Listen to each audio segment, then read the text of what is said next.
Welcome to Hardscript. Support the channel by liking, commenting, and subscribing. I promise even more interesting stories. You'll get intimacy when I feel like it, she said. No hesitation. No flicker of guilt. Just the flat tone of someone who knew exactly how deep the knife would go and twisted it anyway. She didn't even look at me when she said it.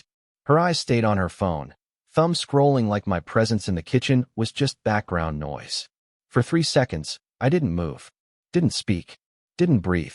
And then something inside me, something I didn't know had been waiting, clicked into place. I smiled. Not the sarcastic kind, not the wounded kind. The kind of smile you give when a fog lifts and you finally see the road in front of you for exactly what it is. She thought this was just another fight. She thought I'd try to talk her down, compromise, find some middle ground. But you can't negotiate with someone who stopped caring a long time ago. So I didn't argue. I didn't ask what she meant. I just turned, walked down the hall, and left her standing in the glow of her phone screen. She didn't follow me, not physically, but I felt her watching. And maybe, even then, some part of her knew something had shifted. She thought she'd won. But I wasn't retreating. I was exiting. That night, we climbed into bed like two strangers sharing a cheap motel room. Her back to me. My side of the bed cold. The air between us, colder. I didn't reach for her. Didn't even try. I lay there staring at the ceiling, not replaying her words, but everything that led to them. 5 years ago, she was warm, soft-spoken, alive in the smallest moments. We'd laugh until midnight. She'd grab my hand in the grocery store. We had something real. At least, I thought we did. Then came the slow fade. The missing touches. The distracted nods. The excuses dressed as explanations. Tired, busy, not in the mood. Each one another brick in the wall she was building between us. I told myself 100 stories to excuse it. Stress. Hormones. Phases. But the truth was simpler. She'd been gone for a long time. She just hadn't bothered to leave. Tonight, she finally said out loud what her actions had been screaming for years. Intimacy wasn't a given. It was a reward. And in her mind, I hadn't earned it. So I stopped trying. Not with drama. Not with threats. Just stopped. No more reaching for her hand on the couch. No more morning coffee waiting on the counter. No more midday texts just to let her know I was thinking about her. And the strangest part? She didn't notice. Not yet. But silence is patient.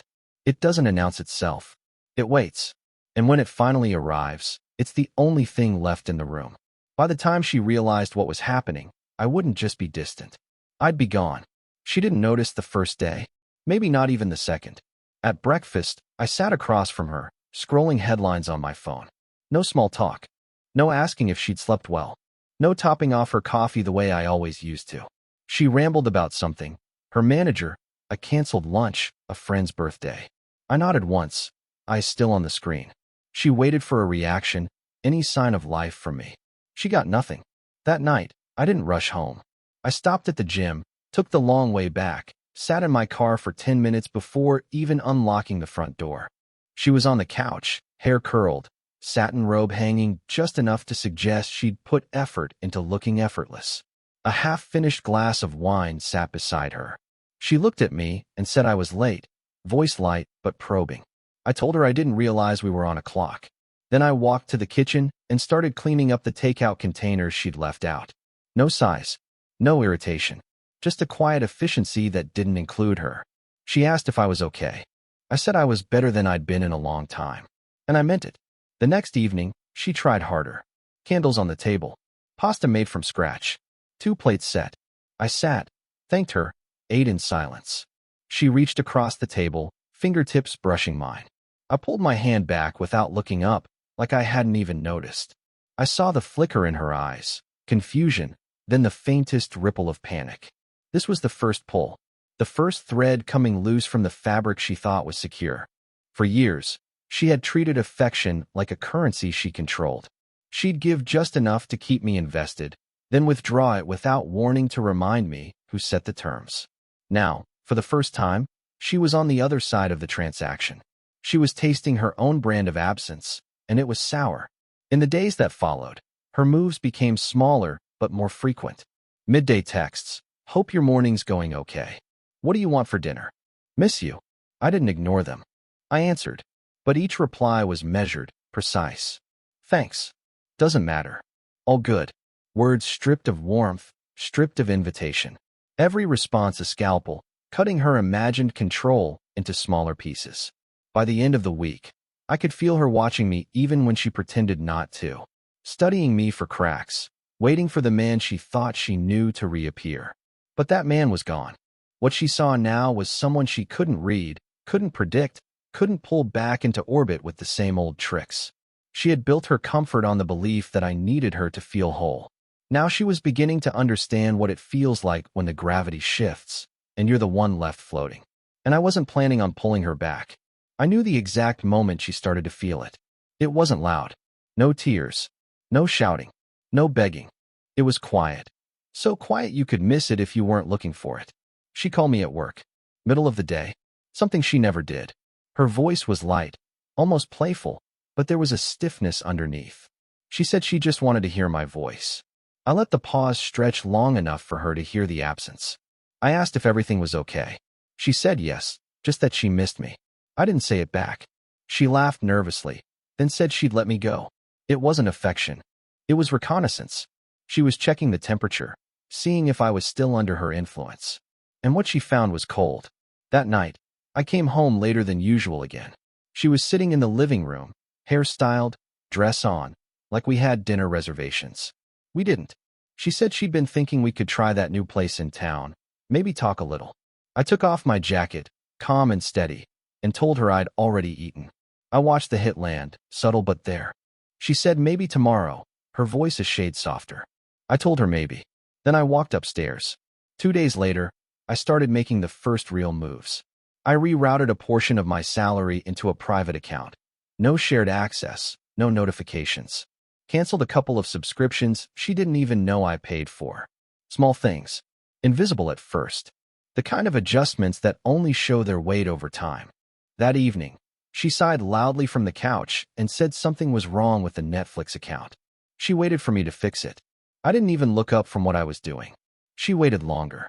Eventually, she went quiet. This was how it would go now. Slow, silent removals. One brick at a time from the foundation she thought was permanent. I started hitting the gym more, updating my wardrobe, moving differently. She noticed. She asked why I'd been out so much lately. I told her I'd just been with people. I didn't elaborate. She didn't like that word, people.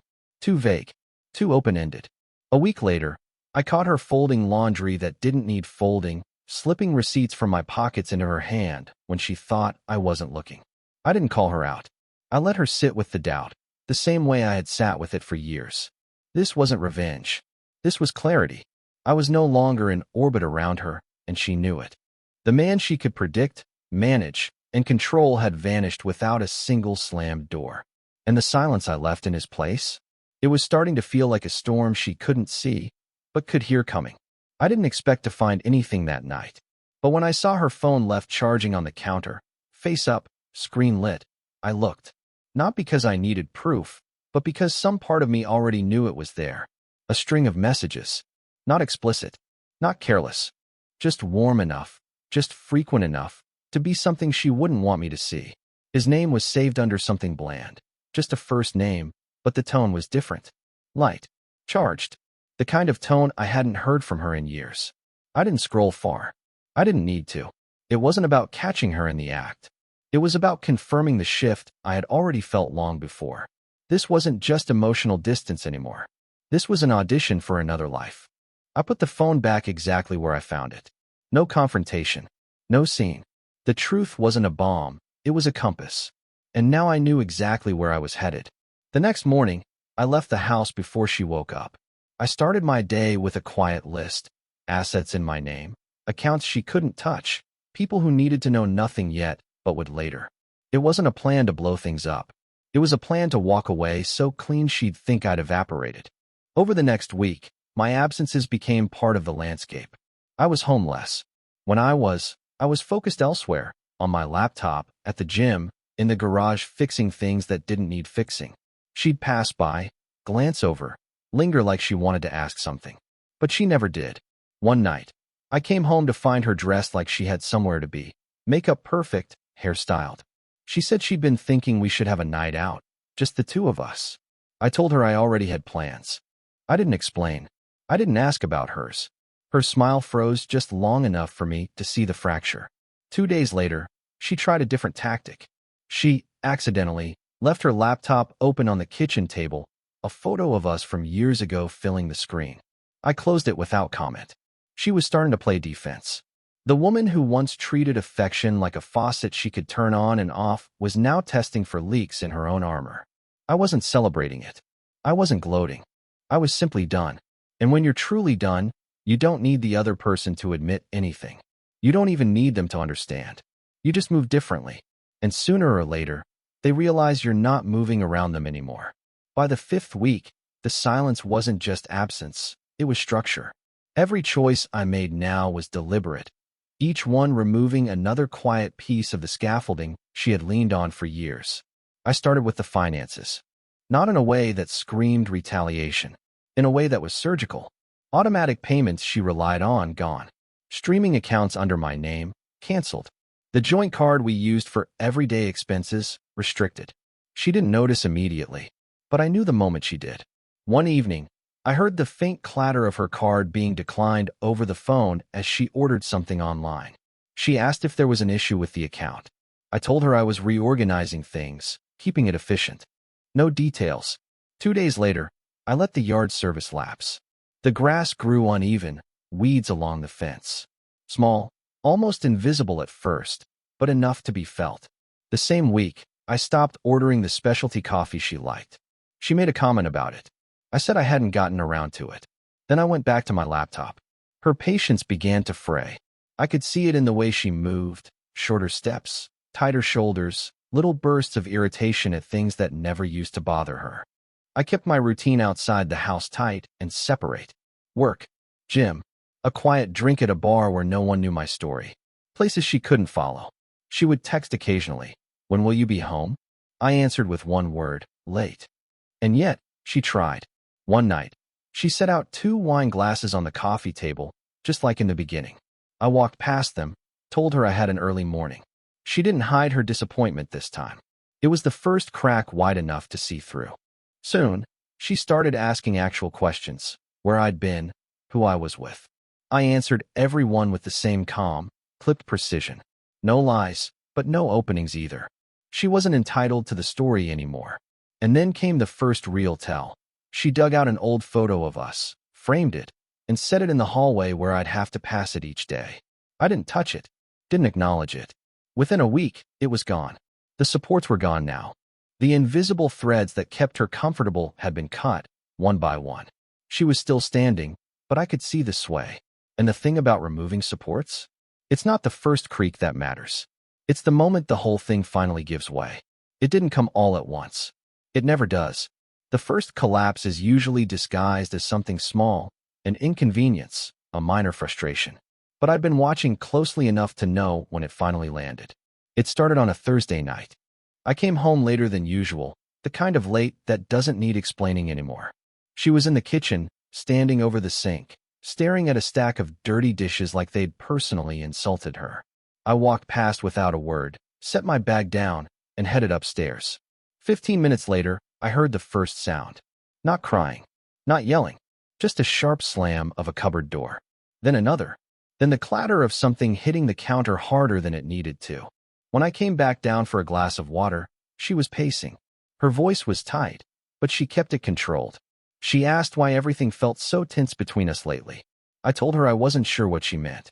Then I walked back upstairs. That was the moment. The first real fracture that didn't hide itself. From there, the unraveling picked up speed. The next morning, she forgot to set the coffee pot, something she still did out of habit. That night, she didn't make dinner, expecting me to suggest takeout. I didn't. I made something for myself and ate in silence. She watched from the living room.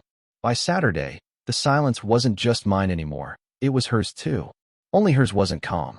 Hers was restless, fidgeting, reaching for distractions that didn't land. She scrolled her phone endlessly. She tried to start small conversations about the weather, the news, anything. I answered politely, briefly, then let the quiet fill in again. And then came the mistake. On Sunday evening, She left her phone face down on the table when she went to shower. The screen lit up twice, once with his name, then with a preview of a message that wasn't meant for me to see. I didn't touch it, didn't need to. But when she came back and noticed the phone exactly where she left it, she hesitated. She asked if I'd seen anything. I told her I hadn't looked. She didn't believe me. I could see it in her eyes. And that was the second collapse. The trust she'd been using as cover was gone. By midweek, the energy in the house had shifted completely. She was no longer the one holding back affection to maintain control. She was reacting to mine. She was testing, probing, adjusting, trying to pull me back into the old rhythm. But the thing about collapse is that once it starts, you can't rebuild it by rearranging the pieces. You have to start over. And I had no intention of building anything with her again. By the time we reached the 7th week, the shift was undeniable. She was no longer ignoring me. She was circling me. Not with affection, yet, but with calculated movements, little tests designed to pull me back into the old orbit. It started subtly. She began coming into the kitchen while I was cooking, asking what I was making, offering to help. I told her I had it handled.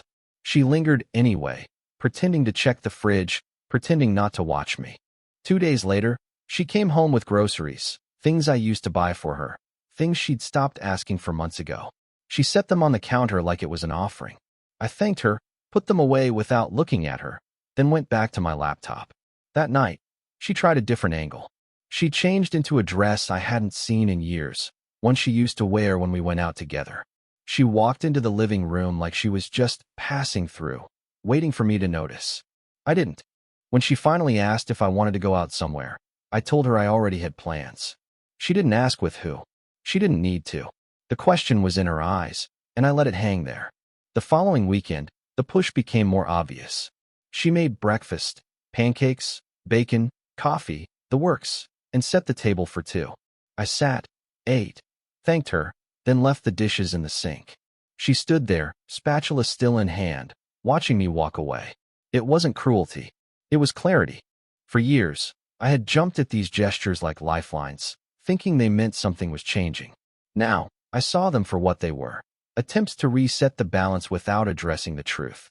By Tuesday, the tension had turned into a quiet contest. She was suddenly available, suddenly home more often, suddenly asking how my day was. But each time, I answered with a steady, measured calm that didn't give her the reaction she wanted. Then she slipped. One evening, her phone rang while she was in another room. I saw the name flash across the screen, the same one from before. She came back a minute later, phone in hand, and avoided my eyes. She asked what I wanted for dinner. I told her I'd already eaten. Her smile was gone before she even turned away. This was the pushback, her last attempt to pull the strings she thought were still tied to me. What she didn't realize was that those strings had already been cut. All she was holding now was air. It happened almost overnight. The careful posturing, the measured tests, they were gone. What replaced them was raw, unpolished urgency. She started calling me in the middle of the day, something she hadn't done in years. At first, the calls were casual. She'd ask if I needed anything from the store or mention some random thing she saw online. But within days, the tone changed. Her voice was softer, slower, with long pauses, like she was trying to draw something out of me. I kept my answers short. Always polite, never cold, but impossible to build on. Then she moved to proximity. If I was in the living room, she was there too, scrolling her phone but glancing up every few seconds. If I went into the kitchen, she'd find a reason to follow, checking the pantry, filling a glass of water she didn't drink. The air between us wasn't thick with tension anymore. It was thick with her need for confirmation. One evening, I came home to find the house spotless. Candles lit, dinner on the table, wine breathing in the decanter. She was dressed for a night out, but hadn't left. She said she thought we could just talk. I sat, ate, thanked her, never asked why. Halfway through the meal, she brought up a memory from years ago, our first trip together. She laughed at her own retelling, watching my face like she was measuring something. I smiled politely, then excused myself to take a call that didn't exist. By the weekend, her patience was gone. She asked directly if I was upset with her, if I'd been seeing someone else. I told her I wasn't upset and that my personal life was exactly that, personal. She didn't like that answer. I could see it in the way her jaw tightened, the way her eyes narrowed just enough to betray the calm she was trying to keep. 2 nights later, I caught her in the hallway outside my office, pretending to look for something in a closet she hadn't opened in years. She wasn't looking for a sweater. She was listening. The truth was, I didn't have to catch her in anything concrete anymore. I already had everything I needed. What I was watching now wasn't betrayal, it was unraveling. The slow awareness that she no longer had a map to navigate me, no reliable way to pull me back. Desperation has a sound. It's not crying or shouting. It's the quiet shuffle of someone losing their footing, trying to pretend they're still standing tall. And in that silence, I knew she was closer to breaking than she'd ever admit. It came on a Tuesday night, the kind of night where nothing in particular should have happened. I was in the garage, sorting tools that didn't need sorting, just enjoying the quiet hum of my own space. She appeared in the doorway, leaning against the frame, arms crossed. She didn't start with small talk this time. She went straight for it. Asked what was going on between us, why I'd been so distant. I told her I'd been focused on my own life. She pressed harder, asking if there was someone else. I looked at her for a moment, then said I wasn't sure she really wanted the answer. That pause, those 3 seconds, broke something in her.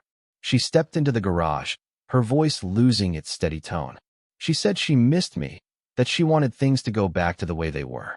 I didn't say anything, just kept arranging tools on the workbench.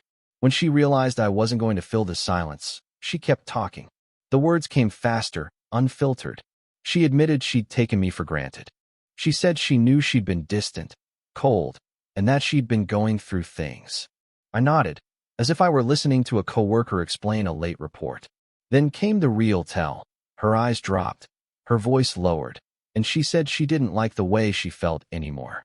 That she couldn't read me, that she didn't know where I was or what I was thinking. It wasn't just fear of losing me. It was fear of no longer having control. I told her calmly that it sounded like she was uncomfortable with the same kind of distance she'd once been perfectly fine giving me. She didn't answer. Her lips pressed together, her breathing uneven. That night, she tried one more thing. She came into our bedroom after I'd turned off the light and slid closer to me, her hand resting lightly on my side. I didn't move, didn't flinch, just stayed still until she pulled her hand back. By morning, she was quieter than I'd seen her in months. Not the self-assured quiet she used to carry, but the kind that feels like the air before a storm. She moved around the kitchen slowly, avoiding my eyes. That was the breaking point. Not the confession, not the late-night touch, but the moment she realized the balance was gone for good. She wasn't the one withholding anymore. She was the one being denied. And I wasn't going to give her back what she'd spent years taking from me. By the time the 10th week began, I knew I was done. Not in the impulsive, slam-the-door kind of way. In the way that feels like you've already been gone for months, and you're just tying up the last loose ends. I'd spent the previous days moving pieces quietly, transferring files from the shared computer, changing mailing addresses, boxing things she wouldn't notice missing until much later. Every night, I took one more step toward a life without her. On Thursday, I closed the last joint account. On Friday, I signed the lease on a furnished apartment across town. By Saturday morning, all that was left in the house that belonged to me could fit in the back of my truck. She didn't notice the changes. Or maybe she did, but refused to believe what they meant. She still made little attempts. An extra cup of coffee on the counter, a question about my weekend plans, a hand brushing mine in the hallway. I acknowledged them with the same polite detachment I'd carried since that night in the kitchen when she told me I'd get intimacy when she felt like it. On Sunday evening, she asked if we could talk. I said sure. She waited for me in the living room, sitting straight, hands folded in her lap. She started with an apology, not a tearful one, but an organized one, as if she'd rehearsed it in front of a mirror. She said she wanted to make things right, that she understood now how her behavior had pushed me away. She even admitted there had been distractions in her life she should have cut off sooner. I listened. I didn't interrupt. And when she finally asked if I was willing to work on us, I told her the truth. There was no us left to work on. Her eyes darted, like she was looking for a different outcome hiding somewhere in the room. I told her I wasn't angry, that I wasn't leaving to punish her. I was leaving because I'd already been gone for a long time, and now it was just time to make it official. She asked if we could at least talk more before I made the decision.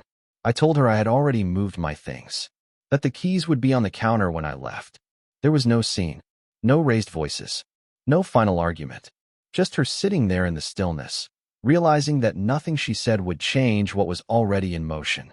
I stood, set the keys down, and walked to the door. The only sound behind me was the low hum of the refrigerator. I didn't disappear out of spite. I left because some silences aren't meant to be broken. And this one was mine. What would you have done in my place? If the story hit you, leave a like. And don't forget to subscribe. It only gets stronger from here.